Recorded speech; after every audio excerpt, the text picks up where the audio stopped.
Cue the fireworks. More good news in the housing industry next. Yes, I know you can't believe it, and you know I'm just a shill boy for the housing and mortgage markets, but I swear to God, I am not the shiller. I am the guy who brings you the news that's out there, and I tell you the truth because my name is Troy, and this is Real Estate Daily, because every day I'm going to bring you the biggest and best news in the housing market. Now, let's think about this. I know right now, a lot of you are sitting on the sidelines, you're checking it out, going, hey, I really don't want to deal with, the housing market right now. I have other things in my life. But if you're a buyer or you're a potential seller, and you know there's hundreds of thousands of you sitting on the sidelines right now, sellers that would love to sell your home and maybe move sideways, move up, or absolutely move in a different direction. Either way, there's guides I have for you. Let's go think about this. Okay, she went to the home buyer's guide. Let's go that first. You guys can get a free home buyer's guide. It takes the anxiety and all the wondering of what's going on in the process of buying a home out of your mind. Just go ahead and read that. We also have a seller's guide. Did she have a maximum payoff guide for sellers? We got that as well. All free down below. Hit the link and get yourself a free guide. All right, so let's jump into it. This is CNBC. This is my girl. Yes. Who's my girl? Diana Olick. Diana Olick. There she is. Gosh, can't wait to, never mind. Housing starts surge by 22% in May, blowing past expectations. This is what was talked about yesterday. The housing market, or at least the new builder market, had 6 straight months of happiness, meaning their sentiment kept going up and up and up. And so now look at these numbers. They have jumped. Why have they jumped? Well, they're a little behind the curve, as we're going to see in the next article, but they're starting to see that they're also having this whole thing. The Fed is done raising rates, but they're bluffing about the 2 more rate hikes.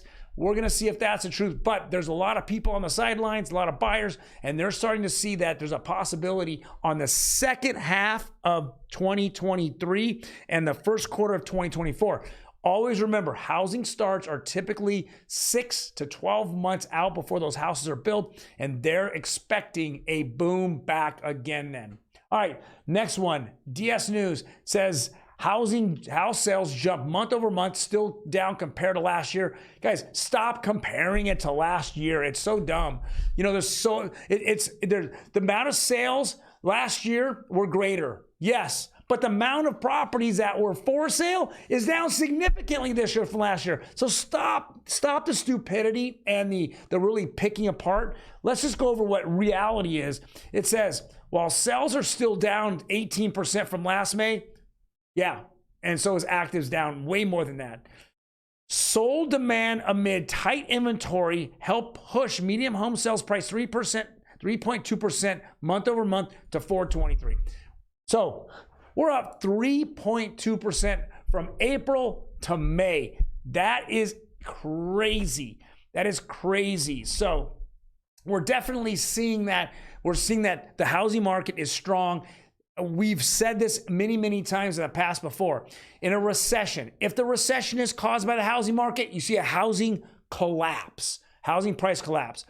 Any fool that says that 2008, 2009 recession and housing collapse is going to happen every time we run into a recession is just that, a fool on the sidelines that continues to wait month after month thinking that something's going to happen. Yet we keep seeing increased prices year over year or even month over month. It is crazy. You're just spending money on rent, burning it. For what? No reason at all. All right, let's jump to the next one. And again, this is all back to this. It's from The Hill. It says new home construction surges in May could cool housing inflation.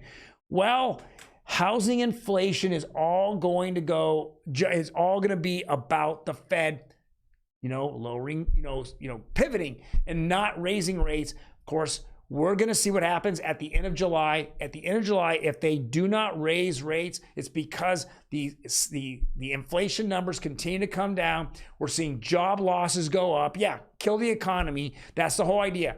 You're going to see more cracks in the economy. I think you're going to see several bank failures in between there. They just cannot maintain. So with that being said, we hope to see that this resurgent, or they call it housing inflation, almost deteriorate unto nothing. Well, guys, thank you very much for joining me today. If you have any questions or comments, please leave them below. Tomorrow, I'm going to go over one of the credit unions that are having rates in the 4s. Yes, I'm teasing you now. I'm going to go over it. I'm going to get all the information about that program and who can qualify, who can't. All tomorrow. Check us out. Otherwise, you guys take care. Out.